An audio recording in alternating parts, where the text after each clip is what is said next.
Talk about the scene I expounded upon a bit with the monster that Sir Gawain is trying to slay. Um, I Well, thought that you use a bunch of bizarre music too yeah. to talk about, to use to get the emotions of the creature right. Um, when I was listening to it, my balls almost went into my body when this one woman sang "Oh!" Yeah. in the middle of it. Um, I thought that was an interesting choice. But it shows that you can use weak or poor music. I think he used one of Beethoven's worst pieces too. Um, but I thought that was interesting as well.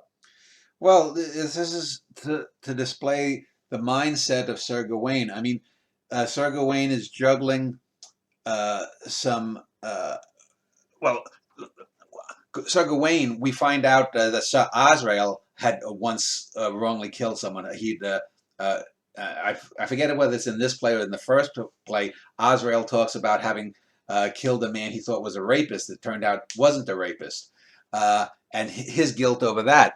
So here we have Gawain going on a quest, and this is also too one of the things that this play especially, but also the fourth play deconstructs the whole silliness of questing. It's basically a male dick waving thing, and uh, by having apparently there's something called the Terror Beast that has been stalking uh, the countryside of Camelot and Britain at large, and this goes back to a lot of medieval myths of wolves or other large creatures, black cats, black dogs that terrorize towns, and uh, so he's off to kill it. Now he doesn't know, but King Arthur has sent Sir Azrael also off to find the terror beast because they don't. There's so many sightings of this creature that, but neither Azrael nor Gawain know until the next play that they've been sent off on this mission to both to find the terror beast. So Gawain feels that he's going off by himself, and and we get a good sense of the dynamics of the brothers, in that Agravain seemingly also, if he's not a full-blown psychopath like Modred, who's much younger, is there's something off about him. He's always been a bad guy character, and I retain that in this version. But Gaheris is maybe the grayest of the brothers. We know the least about him. He has probably he and Gareth probably have the least amount of scenes. Well, Agravain too. But he's sort of a mushy in between, and so this is all about the idea of Gawain confronting himself and his own desire to, does he want to kill? Does he find it satisfying? Does he find it stupid or silly or wasteful? We don't know. And these things are sort of the reverberations inside Gawain's mind. It reminds me of the epigraph I used for, I think it was the Vincetti brothers, where I used someone, I think it's Mark Twain, that these thoughts are just the things blowing through one's mind. And is this all in Gawain's mind, or is it in Gaheris's mind? How much of what is happening is real? And we also get the repetition. In this, I do what I did in Janelle's Red Yaya, Yeah. and also in one of the plays with one of the female characters I had, where the female character whose brother is killed by a car, where I repeat the scenes but go a little bit further on each time, and so this happens 6 or 7 times, and each time we get a little bit further into the mind of Sir Gawain and why he's and now this would in some ways make it easier for an actor to play, because if you have to, if you the first scene you have the whole scene memorized, then you just do that scene again and add a little bit more. But by the same token, you'd want to bring a little bit of shading. So it would take a really good actor to portray Gawain in this play. But I think it's worth it because people do focus on things. How many times, if it's bullshit at work, or it's an argument you've had with a relative or a friend, or you're going to a store to pick something up and you get a nasty employee, or you're an employee at a store and you've got a nasty customer. These things that then for 2 or 3 days maybe in your mind you go over and over again, but you forget about it. But here, because this is happening during one of the sine qua nons of the existence of a knight, the desire to quest, that gotta quest. This is very important to Gawain, and this forms the basis. This is the skeleton of the whole play. He also recounts killing something called the questing beast, Yeah. which I thought was a nice tongue-in-cheek reference. The questing beast. Well, that's actually a major story in Arthurian literature. Oh, really? Is it? Yes, the death of the questing beast. Yeah, just Google it. It's such a silly name for a creature. But the other thing too I thought was interesting, and it sets up scenes in Unaccountable Loneliness, is the Watcher feeding Gareth his lines, and controlling Gareth. Yeah. I thought that was a very interesting use. You know, the Watcher or Fire Eye. It seems like you're also reusing parts of the Bible, because some people see the Watcher in different ways, just the same way that the prophets seen God in different ways. Except in, I believe it's Unaccountable Loneliness, we find out that Arthur knows that the Great Watcher is a poet, and that he's creative, and that he not only has created all of this, but he's also created many poems. So he's gone back to the personal. That's an interesting and more varied version of a Godhead. I thought too that it was interesting how you set up the stuff with Lancelot early on, and then it reaches its apex in the third play. Well, yeah, and well, because Lancelot is involved with Queen Guinevere, and we get a little bit more Guinevere. We also get the beginnings of the Tristram and Isolde story, which actually came before Lancelot and Guinevere. The Lancelot and Guinevere stuff was actually based on the earlier Tristan and Isolde story. But the Watcher here is the puppet master. In a sense, Gareth, poor little Gareth, who's a teenager in this play, is basically used as a meat puppet to show the power of the Watcher. And throughout the 5 plays, the Watcher, initially it seems like the Watcher has only appeared to Merlin. Then Merlin tells Arthur about it.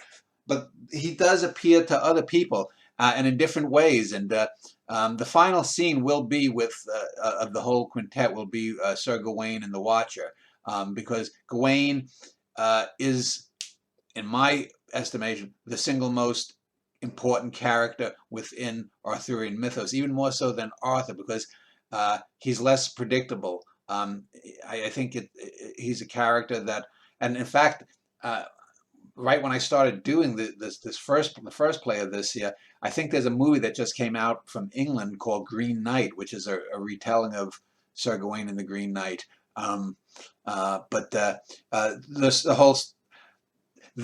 This play does play off of Sir Gawain and the Green Knight, because the Green Knight will come back in the 5th play, and there's a really good way that I'm wrapping them up.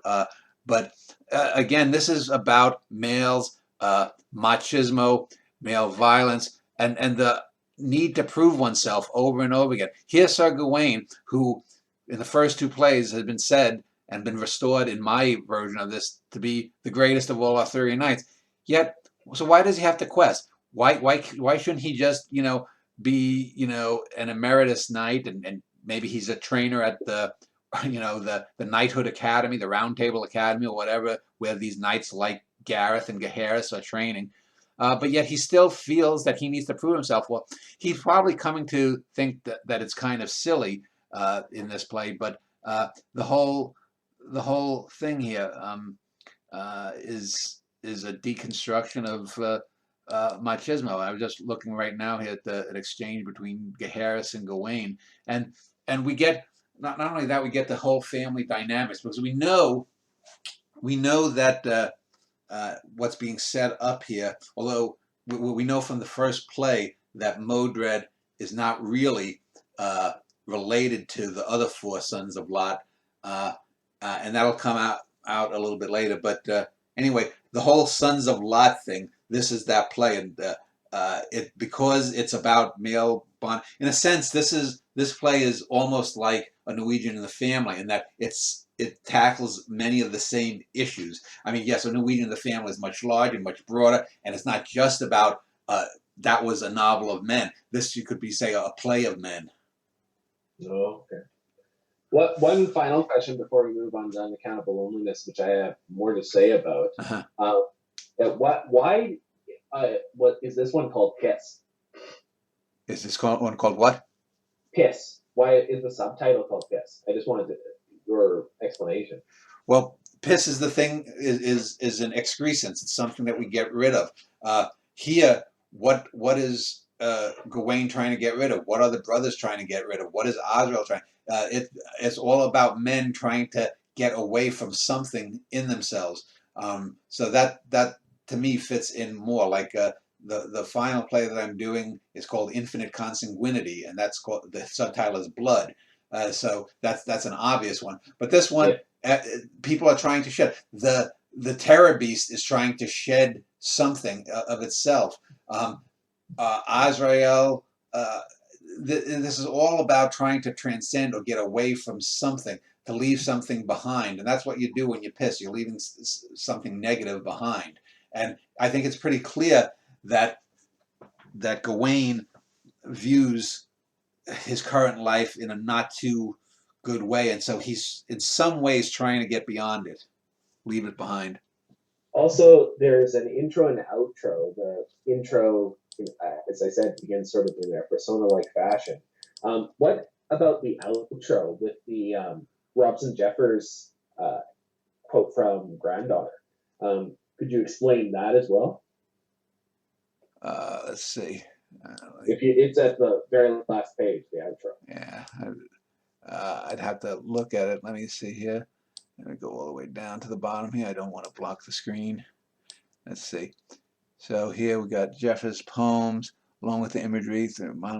Now she's 5 years old herself. Now, when she's 18, I hope she will find it in her quiet times. Well, I mean, this is let's see the stage right. Let's see. Trying to think here. Ingmar Bergman for persona. Along with the imagery projected. I'm just trying to read it here. Does exactly look like then. Now she is 5. Not flying. You blue eye.